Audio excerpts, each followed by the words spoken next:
What is one thing I could start doing today to improve the quality of my life?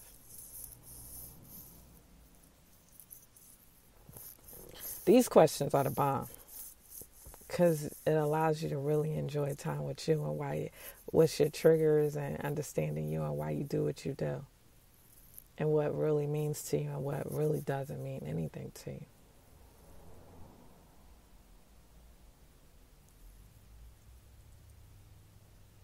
Another question would be, when was the last time I did something nice for myself?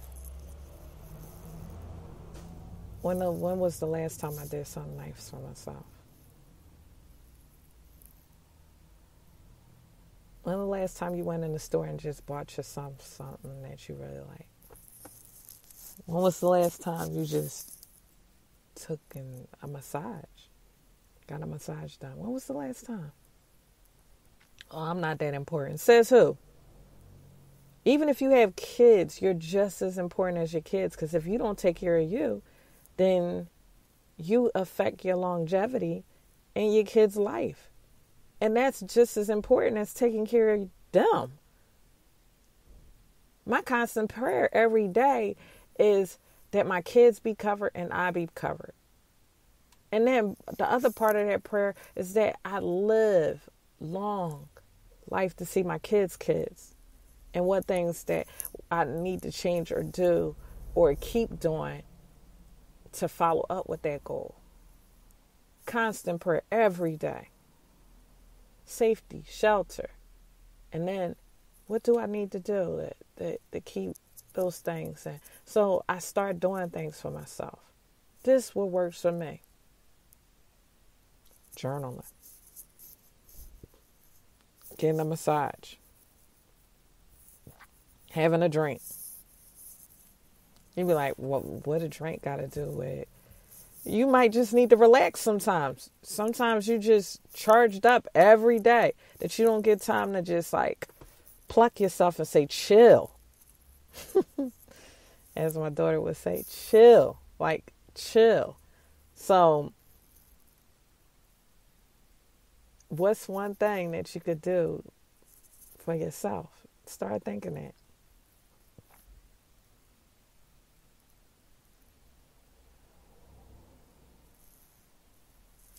Am I holding on to something I need to let go of?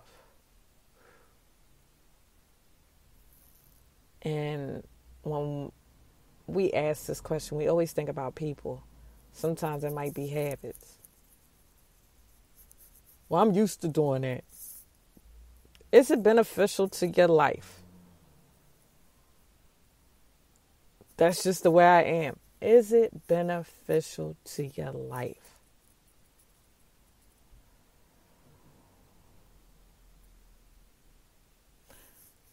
Is there someone who has hurt or angered you that you need to forgive? Sometimes you're angry every day and you're holding unresolved issues in your mind and in your heart. And you need to get them right.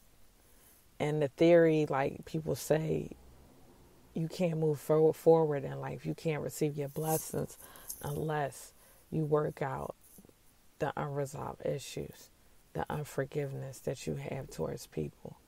And this is why that theory is true. Because your heart is not available to get the positive energy that it needs to put you in the right perspective, in the right place. Those things play a significant role. You could have someone in front of your face that's a blessing to you, but because you hold in unresolved issues, you miss it. Or opportunity sitting right in front of your face and you're hurt by a partnership that didn't work out with a business in the past. You got to forgive those things. You have to. Just to become more effective, more productive, and more prosperous in life. You want to make sure your heart is very clean. And not to say you don't go through stuff, because I'm the first one to tell you, you're going to go through things. I've went through things. But do I stay there now? It takes too much energy. I can't spend too much time on the past. I can't make right everybody that went wrong. I have to forgive and move forward. And forgiveness doesn't mean that they back in your life. It just might mean to conclude that relationship, but at least your heart is at a good place. That if you see them walking past, you don't have tension. If you see your phone ringing and their name pop up, you don't have all this anger flustering through your heart. There's not a soul on this earth right now that I feel that type of way for. Because I grasped the forgiveness concept back when I was 21.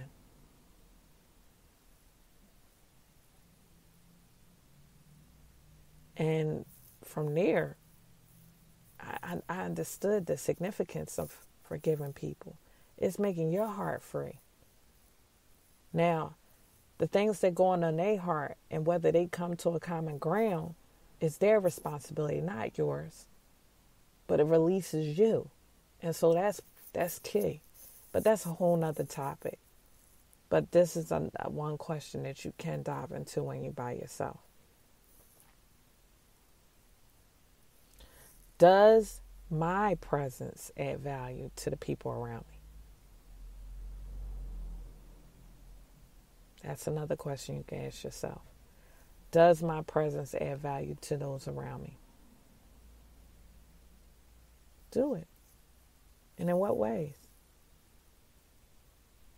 Because then you'll start seeing your uniqueness and why you was designed and why you play an intricate part in different people's lives.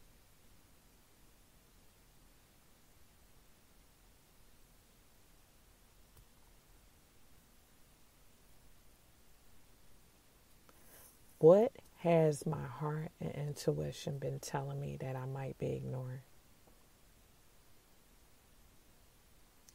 What has my heart and intuition been telling me that I might be ignoring?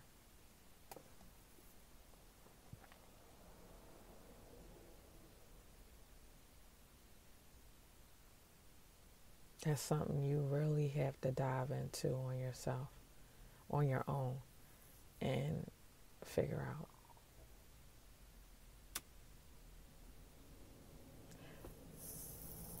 Another question. Where am I not being honest with myself and why?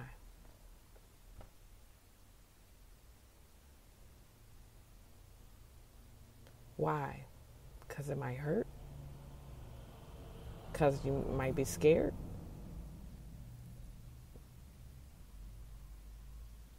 Because it might anger you? Because you got to take responsibility in the situation or the relationship? Where am I not being honest with myself and why?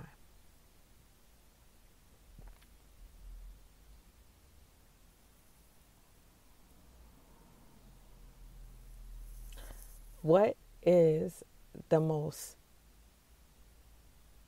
one most thing that you love about yourself? What's the one most important thing that you love about yourself? And then the second question, of course, is the opposite end of that spectrum. What's the least thing that you like about yourself?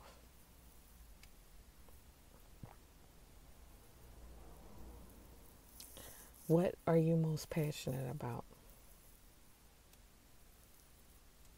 And then the opposite end of that pendulum is what are you least interested in?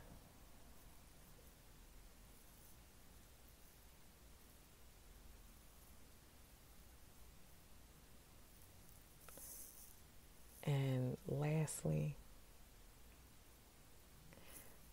because I believe in the laws of attraction. I'm 80 to 90% a positive person.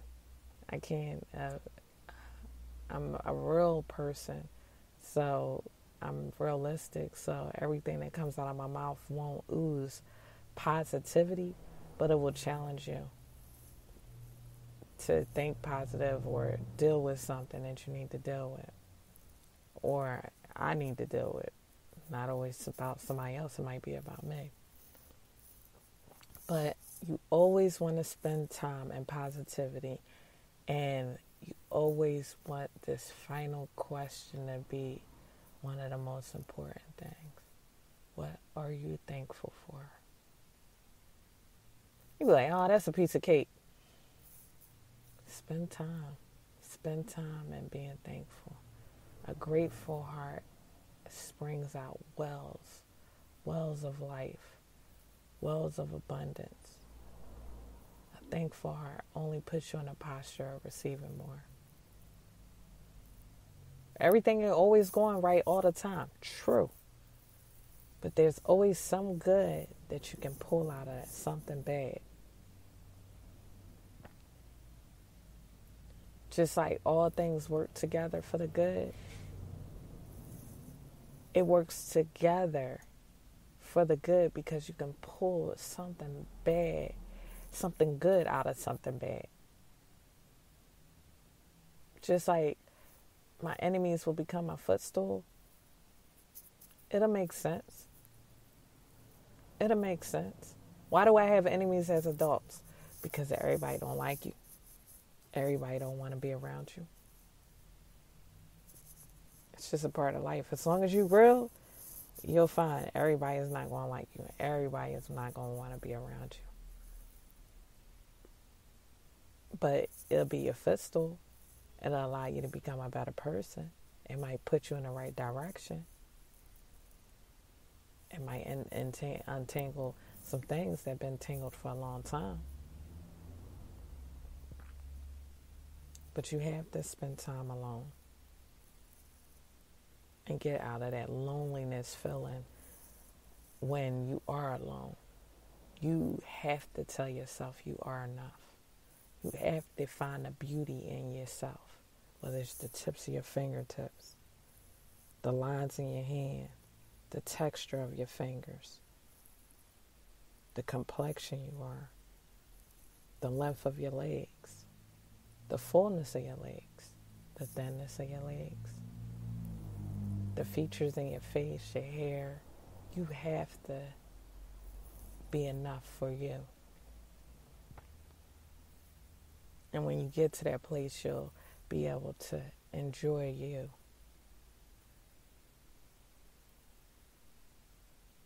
And that last question is the biggest question. What are you thankful for? There's so much to be thankful for. From the time you get up and you're breathing, that's a thanks. To the activity of your limbs, that's a thanks. To food, shelter, that's thanks. So I encourage you to have time alone. Even in a relationship, when you start thinking about all the positive things that's going on in a relationship, the negative things become smaller. Because the intensity of the focus is different. So this concludes the 2-part episode on alone versus loneliness. Inbox me, continue to inbox me, pull on me, yank on me. I'm here for you as a resource. This is Emotional Response, ER. Tune in next week as we dive into another topic.